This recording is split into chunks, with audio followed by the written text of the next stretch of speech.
الشیطان اللعین الرجیم بسم اللہ الرحمن الرحیم الحمد للہ الذی لا یبلغ مدحته القائلون ولا يحصي نعماء العادون ولا يؤدي حقه المجتهدون الذي لا يدركه بعد الحمم ولا يناله غوص الفتن الذي ليس لصفته حد محدود ولا نعت موجود ولا وقت معدود ولا أجل ممدود فَتَرَى الْخَلَائِقَ بِقُدْرَتِهِ وَالنَّشْرَ الرِّيَاحَ بِرَحْمَتِهِ وَبَدَّدَ الصُّخُورِ مَيَدَانَ أَرْضِهِ أول دين معرفته وكمال معرفته التصديق به وكمال التصديق به التوحيد وكمال التوحيد هو إخلاص له نفي الصفة عن كل شهادة صفة أنه غير الموصوف أنه غير الصفة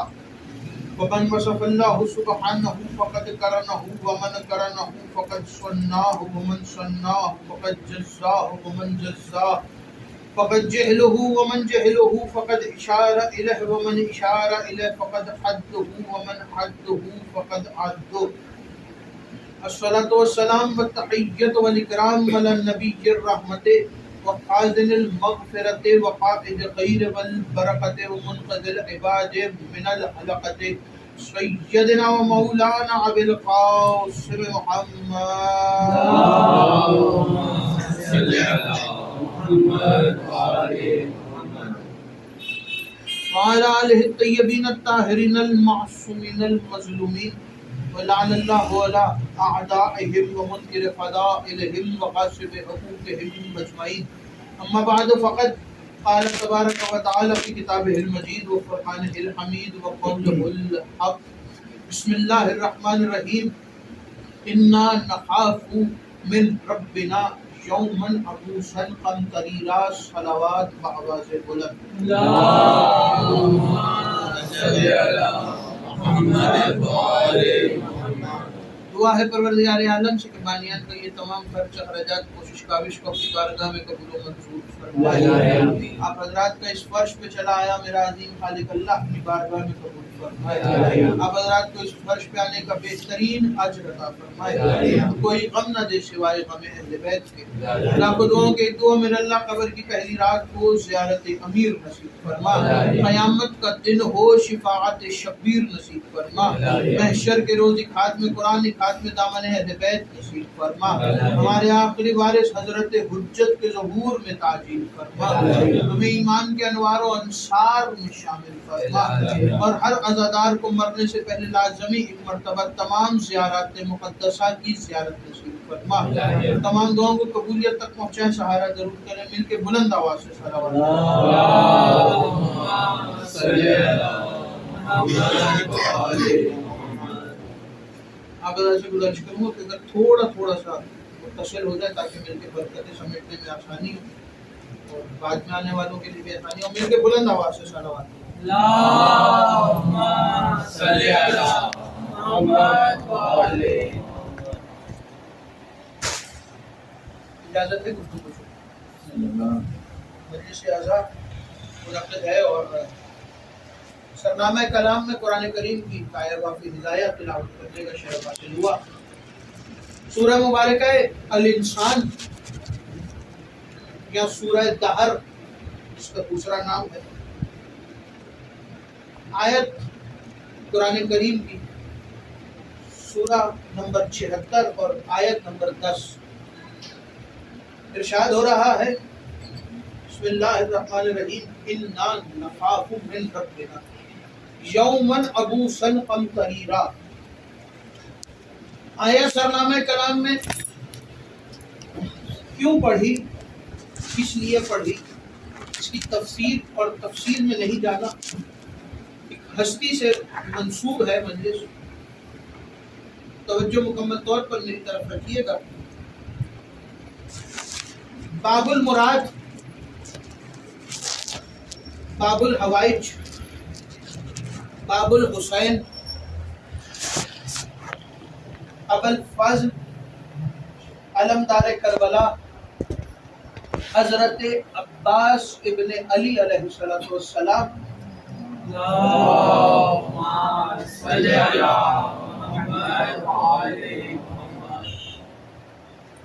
باب الحوائج سے منسوب ہے مجلس، اور حضرت ہی کی ذات کے مکمل طور پہ فضائل آپ کے حوالے کرنے۔ باب الحوائج، باب المراد، ساقی عطاشی کربلا، فرزند ساقی کوثر۔ عزیزان گرامی، اس گھر کے اندر بہت ساری ایسی ہستیاں ہیں کہ جن کے القابات میں باب ملتا ہے، یعنی کہ وہ ہستی کسی نہ کسی شے کے دروازے سے منسوب ہے۔ جیسے باب العلم، رسول نے کہا انا مدینۃ العلم وعلی بابھا، میں علم کا شہر ہوں اور علی اس کا دروازہ۔ پھر رسول خدا نے کہا کہ علی باب اللہ ہے، اگر کسی نے خدا تک پہنچنا ہو تو وہ پہلے علی کے پاس آئے گا۔ امیر المومنین نے فرمایا، جب رسول خدا نے کہہ دیا کہ سلمان منا اہل بیت ہے، تو پھر امیر المومنین نے فرمایا کہ سنو، سلمان اللہ کے دروازوں میں سے ایک دروازہ ہے۔ اس گھرانے کے اندر باب العلم بھی ملے گا، باب الحوائج بھی ملے گا، باب المراد بھی ملے گا۔ یہ القابات مشہور ضرور مخصوص کسی نہ کسی ایک ہستی کے ساتھ ہوئے، لیکن یہ یاد رکھیے گا کہ اس گھرانے کا ہر فرد باب العلم ہے، اس گھرانے کا ہر فرد باب الحوائج ہے، اس گھرانے کا ہر فرد باب المراد ہے۔ لیکن ایک لقب جو صرف اور صرف جناب عباس کے لیے آیا ہے وہ ہے باب الحسین، حسین کا دروازہ۔ یہ لقب اور کسی ہستی کے ساتھ منسوب نہیں، یہ لقب واحد حضرت عباس کے ساتھ منسوب ہے کہ باب الحسین، حسین کا دروازہ۔ کیوں کہا جاتا ہے؟ مختصر سی تاریخ اس پہ سنتے چلیے۔ مولا حسین جو بھی کام ہوتا تھا جناب عباس سے کہتے تھے، عباس ہمارا یہ کام کر دیجیے، عباس ہمارا یہ کام کر دیجیے۔ جو کام ہوتا تھا مولا عباس سے کہتے تھے۔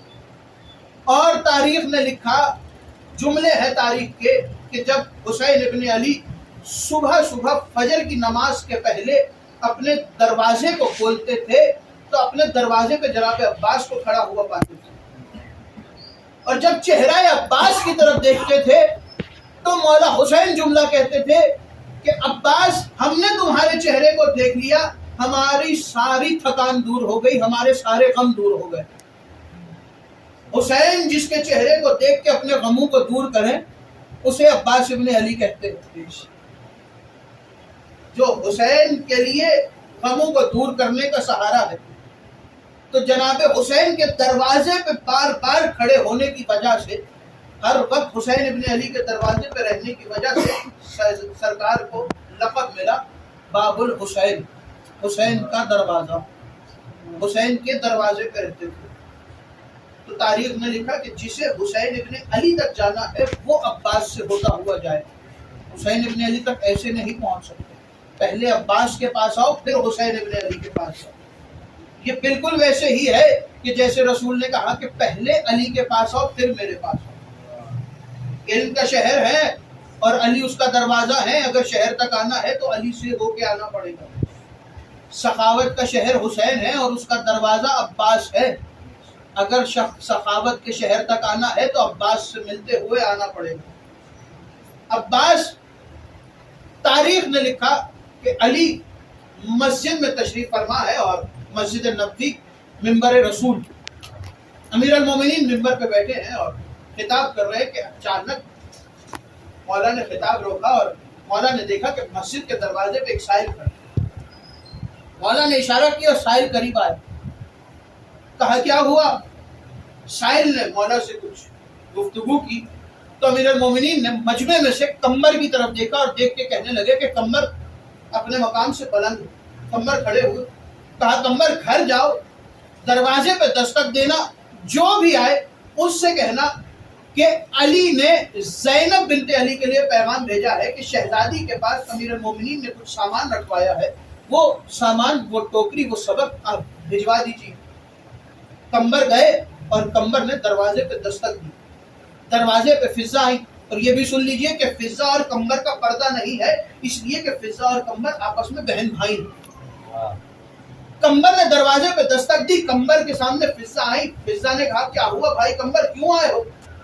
تو فضہ کی طرف دیکھ کے کہنے لگے کہ کمبر کہ اے فضہ، علی نے بھیجا ہے شہزادی زینب کے پاس اور پیغام بھجوایا ہے کہ انہوں نے شہزادی کے پاس ایک سبق رکھوایا تھا، اس کو میرے حوالے کر دیجیے.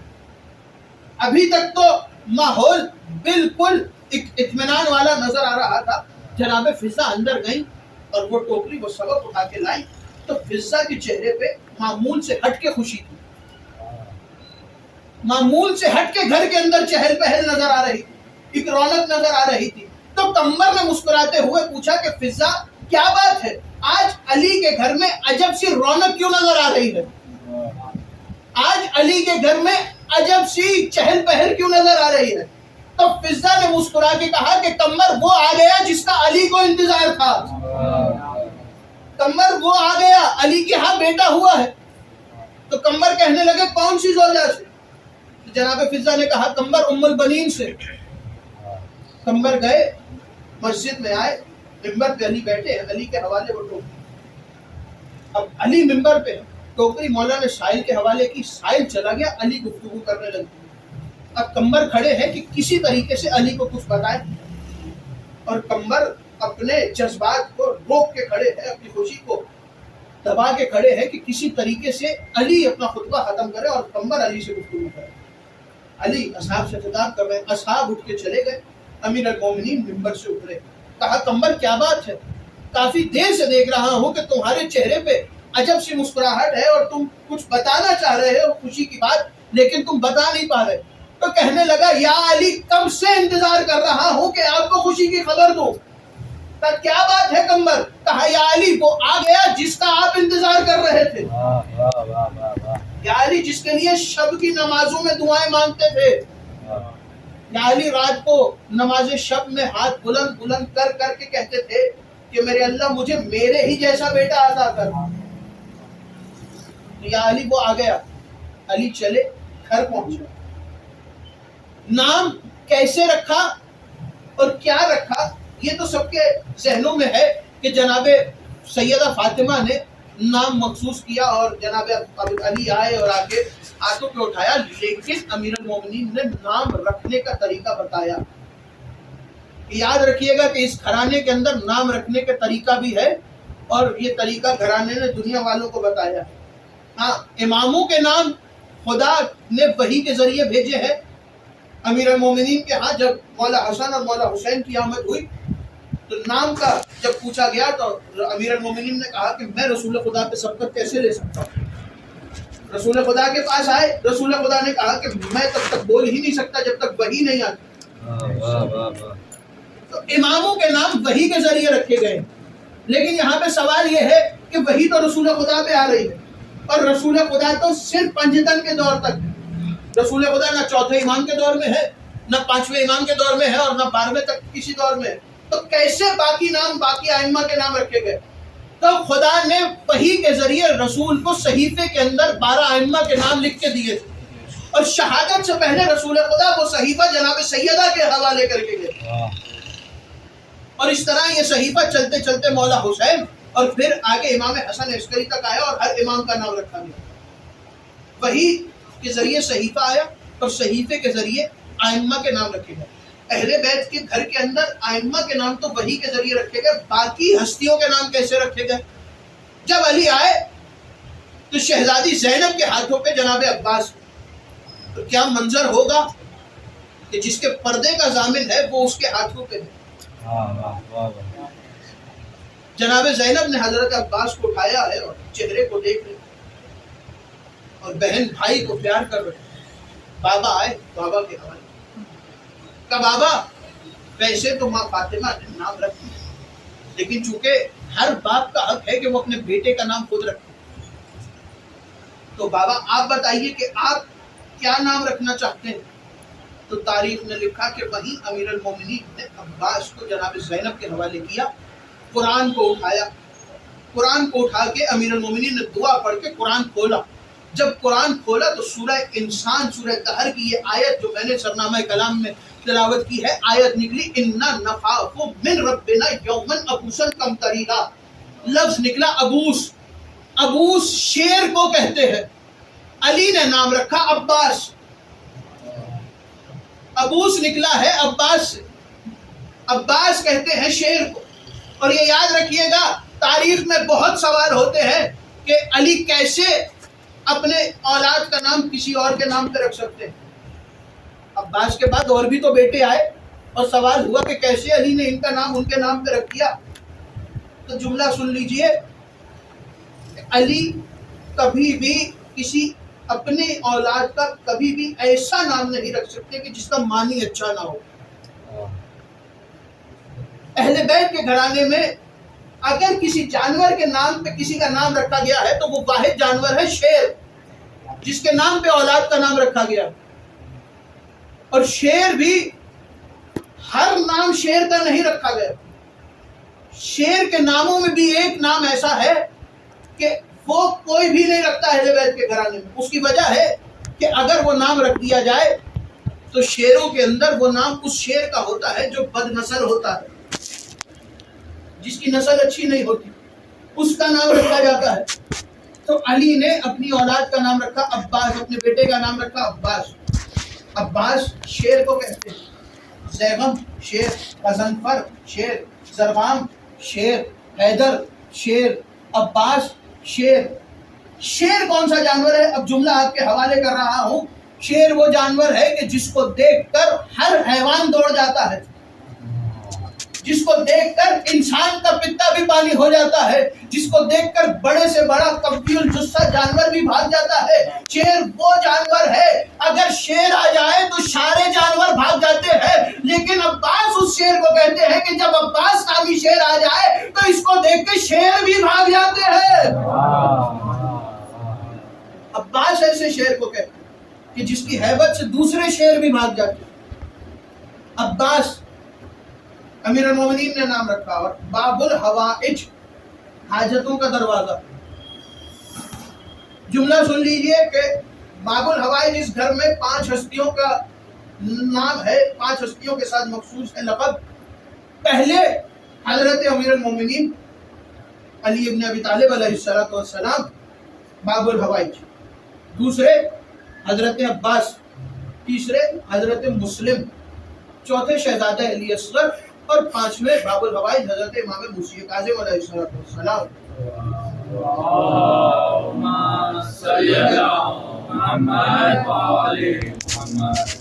یہ 5 ہستیاں ہیں اہل بیت میں جو مخصوص ہے باب الحوائج. ویسے تو پورا گھرانہ باب الحوائج ہے, لیکن یہ 5 ہستیاں ہیں جو باب الحوائج کے لقب سے مشہور ہیں. تو عباس عام ہستی نہیں, وہ شیر کہ جس شیر کو دیکھ کے دوسرے شیر بھی بھاگ جائے اسے عباس کہتے ہیں. باب الحسین, باب الحوائج, باب المراد, جناب عباس. عباس ابن علی نہروان کا میدان ہے, اور نہروان کا جو دریا ہے اس کے پل کے اوپر امیر المومنین کو کوئی ایسا شخص چاہیے کہ جس کو پہرے پہ کھڑا کرے. توجہ, ایسا کوئی چاہیے کہ جس کو علی اس پل کے اوپر پہرے پہ کھڑا کرے تاکہ دوسری دشمن کی فوج پل کو پار کر کے, پل کو عبور کر کے اس طرف نہ آ سکے. توجہ مکمل طور پر میری طرف رکھیے گا, پل کو کوئی عبور نہ کر سکے. تو سب نے مشورہ دیا کہ فلاں کو کھڑا کیجیے, فلاں کو کھڑا کیجیے, مالک اشتر کو کھڑا کیجیے, اس کو کھڑا کیجیے, اس کو کھڑا کیجیے. لیکن امیر المومنین نے کہا کہ نہیں, مجھے اپنے لشکر میں سے کسی کو کھڑا نہیں کرنا. وہیں علی نے آواز دی کہ عباس کہاں ہے. عباس کو بلایا گیا. مولا عباس آئے. صفین میں 11 برس کے ہیں, نہروان میں 13 برس کے ہیں. 13 برس کے عباس امیر المومنین نے رات کے وقت اپنے قریب بلایا اور کہا کہ عباس اس پل کے اوپر کھڑے ہو جاؤ, پوری رات پہرا دینا ہے, کل کا پورا دن پہرا دینا ہے, اور یاد رہے کہ کوئی بھی اس پل کو عبور نہ کر سکے, کوئی بھی اس پل کو پار نہ کر سکے. عباس نے کہا ٹھیک ہے بابا, آپ کے حکم کی تعمیل ہوگی. علی چلے گئے. عباس پل پہ کھڑے ہو گئے. صبح کا وقت ہوا, امیر المومنین تجدید وضو کر رہے تھے. امیر المومنین تجدید وضو کے لیے بیٹھے تو ایک شخص دوڑتا ہوا آیا اور آ کر کہنے لگا کہ یا ابا الحسن, آپ جہاں پہ تجدید وضو کر رہے ہیں وہاں پل کے اوپر قبضہ ہو گیا ہے. علی نے اس کی بات کی طرف سنا ہی نہیں, توجہ ہی نہیں کی اس کی طرف, اور مولا وضو کرتے رہے. وہ کہتا رہا یا علی اٹھیے, پل پہ قبضہ ہو گیا ہے. علی وضو کر کے اٹھے, ابا کو ٹھیک کیا, چلے مصلی پہ کھڑے ہو گئے. وہ چلا کے کہہ رہے یا علی, اے ابوالحسن, اے حیدر کرار, پل کے اوپر قبضہ ہو گیا ہے, چلیے اور پل کے اوپر سے قبضہ ہٹائیے. علی اس کی بات کو سن ہی نہیں رہے, وہ بار بار کہہ رہے یا علی پل پہ قبضہ ہو گیا ہے. علی مصلی پر آئے, مصلی پہ آ کے امیر المومنین نے ایسے تکبیرۃ الاحرام کہنے کے لیے ہاتھوں کو بلند کیا, پھر ہاتھوں کو نیچے کر کے علی پلٹے. علی پلٹ کے کہنے لگے کہ تو جھوٹ بول رہا ہے, تو جھوٹ بول رہا ہے. اس نے کہا یا علی میں آپ سے کہہ رہا ہوں پل پہ قبضہ ہو گیا اور آپ کہہ رہے ہیں میں جھوٹ بول رہا ہوں. یا علی کیسے؟ کہا اس لیے کہ پل پہ عباس کھڑا ہے, قبضہ ہو ہی نہیں سکتا. پل پہ عباس کھڑا ہے, قبضہ ہو ہی نہیں سکتا. کہا یا علی اتنا اطمینان, اتنا یقین؟ کہ مجھے اپنی بات سے زیادہ اپنے رسول کی بات پہ یقین ہے. کہ یا علی مطلب؟ تو کہنے لگے کہ سنو, رسول نے اپنی شہادت سے پہلے مجھے صفین اور نہروان کا حال بتایا تھا, اور جانے سے پہلے رسول حکم دے کے گئے تھے کہ اے علی جب نہروان کے میدان میں جاؤ تو پل کے اوپر سوائے عباس کے کسی کو نہ کھڑا کرنا. اگر عباس کو کھڑا کرو گے تو کسی کی ضرورت نہیں ہوگی قبضہ کرنے کی, تو عباس کو کھڑا کرو. کتنا اطمینان ہے رسول کو, کتنا اطمینان ہے علی کو. تو کیسے حسین اور خاندان حسین کو یقین نہ ہو؟ پورا بنی ہاشم عباس کا شاگرد ہے, علی اکبر عباس کے شاگرد ہیں, قاسم عباس کے شاگرد ہیں, اونو محمد عباس کے شاگرد. بنی ہاشم کے جتنے جوان ہیں سب عباس کے شاگرد, اتنے بہادر, اتنے شجاع. شبیہ علی, شبیہ حیدر جناب عباس. کون ہے عباس؟ وہ عباس کہ جن کے شاگردی میں علی اکبر جیسا چاند ہے, جن کی شاگردی میں شبیہ پیغمبر, جن کی شاگردی میں شبیہ حسن. تاریخ نے لکھا شب عاشور ہے, مقتل کہتا ہے کہ علی اکبر اپنے گھوڑے پہ سوار ہیں اور عباس اپنے گھوڑے پہ سوار ہیں, اور دونوں خیموں پہ طواف کر رہے ہیں, خیموں کی حفاظت کر رہے ہیں. ایک طرف سے اکبر جاتے ہیں, ایک طرف سے عباس جاتے ہیں. ایک وقت ایسا آیا کہ دونوں نے اپنے گھوڑوں کو برابر میں لا کے کھڑا کیا, ادھر علی اکبر, ادھر عباس. علی اکبر شبیہ پیغمبر, عباس شبیہ حیدر. دونوں نے ایک دوسرے کو دیکھا. عباس کہنے لگے کہ علی اکبر صبح میدان میں سب سے پہلے میں جاؤں گا. تو علی اکبر نے کہا نہیں چچا, آپ صبح میدان میں پہلے نہیں جائیں گے, آپ سے پہلے میں جاؤں گا. اس لیے کہ اگر آپ میدان میں چلے گئے تو سکینہ کی آس ٹوٹ جائے گی. چچا میدان میں پہلے میں جاؤں گا. تو دیکھ کے کہنے لگے کہ علی اکبر تمہیں میدان میں کیسے پہلے جانے دوں, اس لیے کہ اگر تم میدان میں چلے گئے تو زینب کے ارمان ختم ہو جائیں گے. دیکھ کے کہنے لگے کہ چچا آپ اگر پہلے چلے گئے تو میری بہن کی چادر کی حفاظت کا ضمانت ختم ہو جائے گی. دیکھ کے کہنے لگے علی اکبر اگر تم پہلے چلے گئے تو ام لیلا جو بچپن سے تمہارے سر پہ صحرا سجانے کا ارمان دیکھ رہی, وہ صحرا کیسے سجے گا؟ کہنے لگے چچا اگر آپ چلے گئے تو میرے بابا کی کمر ٹوٹ جائے گی. دیکھ کے کہنے لگے علی اکبر اگر تم پہلے چلے گئے تو میرے بھائی کی آنکھوں کا نور چلا جائے گا. دیکھ کے کہنے لگے چچا اگر آپ پہلے چلے گئے تو ہاشمیوں کی آس ختم ہو جائے گی. چچا آپ کو دیکھ کے سارے چلتے ہیں, چچا آپ تو لشکر کے علمدار ہیں, اے چچا اگر آپ چلے گئے تو لشکر بکھر جائے گا. دیکھ کے کہنے لگے علی اکبر تجھے کیسے جانے دوں, اس لیے کہ اگر تو پہلے چلا گیا تو خاندان ہاشم کی عورتیں مر جائیں دونوں گفتگو کر رہے ہیں. جملہ سنو گے عزادارو، ایک جملہ آ گیا روایت میں سن لینا.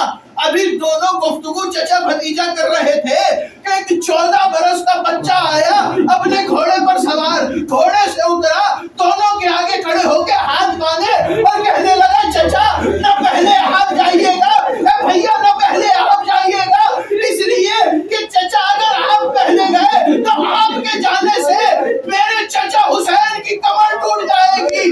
بھیا اگر آپ گئے آپ کے جانے سے چچا حسین کی آنکھوں کا نور چلا جائے گا. ایک کام کرتے ہیں صبح حسن کا یتیم چلا جائے گا، اس لیے کہ میرے جانے سے نہ کسی کی کمر ٹوٹے گی نہ کسی کی آنکھوں کا نور جائے گا. ابھی جملہ کہا تھا قاسم نے کہ حسین نے مسند چھوڑی، دوڑتے ہوئے سینے سے لگایا. اے قاسم تجھے کس نے کہا کہ تیرے جانے سے نقصان نہیں ہوگا؟ اے قاسم عباس کے جانے سے صرف کمر ٹوٹے گی، اکبر کے جانے سے صرف آنکھوں کا نور جائے. ارے تو میرا حسن ہے، تیرے جانے سے کمر بھی ٹوٹ جائے گی، آنکھوں کا نور بھی. اجرکم من اللہ، اجرکم من الزہرا. عزادارو آذان کے بعد حسین بن علی لاشیں اٹھا رہے ہیں اور لاشوں پہ لاشیں اٹھا رہے ہیں. حسین لاش اٹھانے جاتے ہیں، زخمی ہو کے واپس آتے ہیں. ایک وقت آیا کہ حر کے جوان بیٹے نے باپ کو آواز دی. حر جب بیٹے کے لاشے پہ پہنچے تو حر نے دیکھا کہ حسین پہلے موجود ہے. حر دیکھ کے کہنے لگا مولا آپ نے زحمت کیوں کی؟ یہ غلام کا لاشا ہے، میں اٹھا لیتا. حسین رو کے کہتے حر میں کیسے برداشت کروں کہ بوڑھا باپ جوان بیٹے کا لاشا نہیں. میں کہوں گا مولا کتنا خیال ہے ہوگا. ابھی کچھ دیر کے بعد علی اکبر کی لاش، نہ کوئی ہاتھ دینے والا، نہ کوئی سہارا دینے والا. اے مولا کتنا خیال ہے آپ کو. آزادارو علی اکبر آئے، کہا بابا اجازت دیجئے. اکبر تمہیں کیسے جانے دوں؟ اے اکبر کاش تمہارا کوئی جوان بیٹا ہوتا. اے علی اکبر کاش تمہاری کوئی جوان اولاد ہوتی. آج پہ معلوم ہوتا علی اکبر کہ پتہ چلتا کہ جوان بیٹے سے جدائی کا غم کیا ہوتا ہے. آزادارو میں نے ساری روایتیں چھوڑ دی. حسین علی اکبر کو خیمے میں لے کے آئے. علی اکبر انہیں بیویوں سے ودا کیا. عزاداروں بیویوں سے ودا کر کے حسین مولا نے علی اکبر کو بٹھا کے ایک صندوق میں سے رسول کا امامہ نکالا. رسول خدا کا امامہ نکال کے حسین ابن علی شبیہ پیغمبر کو امامہ رسول خدا باندھ رہے ہیں. امامہ باندھتے جاتے ہیں اور رو رو کے کہتے جاتے ہیں قالوا انا للہ و انا الیہ راجعون. آزادارو شب جمعہ ہے نا، آزادارو جی بھر کے پرسہ دے لینا. جملہ سنو گے، روک کے جملہ حوالے کر رہا ہوں. ذریعے حسین پر ایک عالم دین مسائل پڑھ رہے تھے. ایک خدام دوڑتا ہوا آیا اور آگے کہنے لگا کہ اے مولانا اپنا ممبر چھوڑ دیجئے. انہوں نے کہا کیا میں نے کچھ غلط پڑھا ہے؟ تو خدام رو کے کہنے لگا مجھے نہیں معلوم کہ آپ نے صحیح پڑھا یا غلط پڑھا، اتنا جانتا ہوں جب سے آپ نے کہا ہے اکبر کے کلیجے میں برچی لگی تب سے حسین کی قبر سے خون کا فوارہ. آزادارو علی اکبر کو تیار کیا، گھوڑے پہ سوار کرایا. کہنے لگے علی اکبر میدان میں جا رہے ہو، جب تک مقتل میں نہ پہنچو پلٹ پلٹ کے دیکھتے رہنا. علی اکبر پلٹ کے دیکھنا. آزادارو علی اکبر گھوڑے پہ سوار ہوئے. علی اکبر کا گھوڑا چلنا شروع ہوا. حسین اپنی جگہ پہ کھڑے ہیں. علی اکبر کا گھوڑا مقتل کی طرف جا رہا ہے. آزادارو مقتل کہتے ہیں کہ ابھی علی اکبر کا گھوڑا چل رہا تھا، حسین اپنی جگہ پہ کھڑے ہوئے تھے. علی اکبر کے گھوڑے نے رفتار پکڑی، حسین کے قدم اٹھنا شروع ہوئے. علی اکبر کا گھوڑا اور تیز ہوا، حسین نے چلنا شروع کیا. علی اکبر کے گھوڑے نے دوڑنا شروع کیا. یہاں زہرا کا لال دوڑا، علی اکبر کے گھوڑے کی رفتار اور بڑھی. یہاں زہرا کے لال منہ کے بل زمین میں اکبر پیچھے پڑ گئے. دوڑ کے بابا کو سینے سے لگا کہ بابا میدان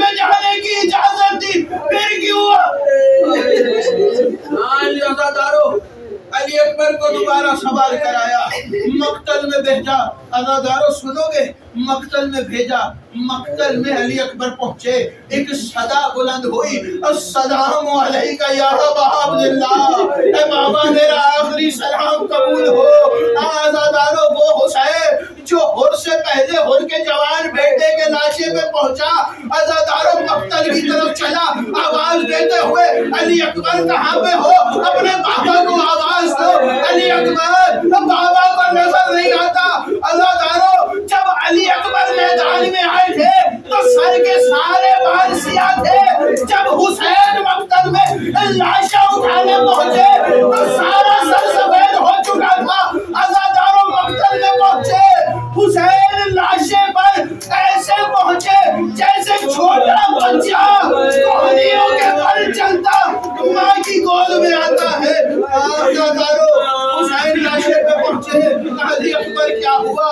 عزادارو نجف کا منہ کر کے حسین ابن علی نے پرچی کا پھل کھینچا. پرچی اکیلی نہیں آئی، پرچی کے ساتھ اکبر کا جگر آیا.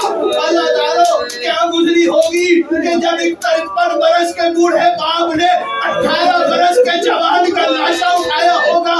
حسین کاندھے پہ لاشا لیے خیموں کی طرف جا رہے ہیں، آواز دیتے جاتے ہیں علی اکبر میں اپنی بہنوں سے وعدہ کر کے آیا ہوں. علی اکبر میں وعدہ کر کے آیا ہوں کہ ان کو تمہاری زندگی میں تم سے ملاؤں گا.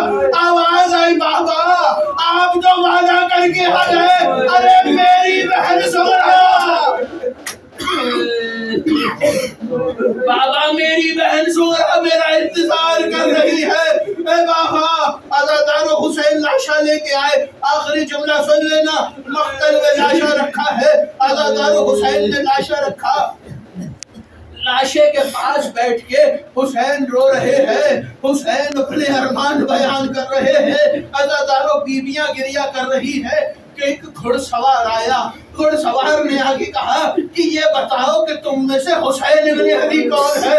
عزادارو مولا نے کہا غور سے دیکھ میں ہی زہرا کا لال حسین ہوں. اس نے کہا آپ حسین نہیں ہو سکتے. کہا کیسے پہچانو گے؟ کہا مجھے زہرا نے بتایا تھا کہ میرا بابا بڑی شان سے اپنی مسند پہ ایک جانب چچا عباس، ایک جانب بھیا علی اکبر، ارے یہاں عباس ہے، علی اکبر ہے. کب کیوں آیا؟ کب مدینے سے زہرا کا خط لیا، لاشے پہ رکھا، خط واپس کیا. یہی جب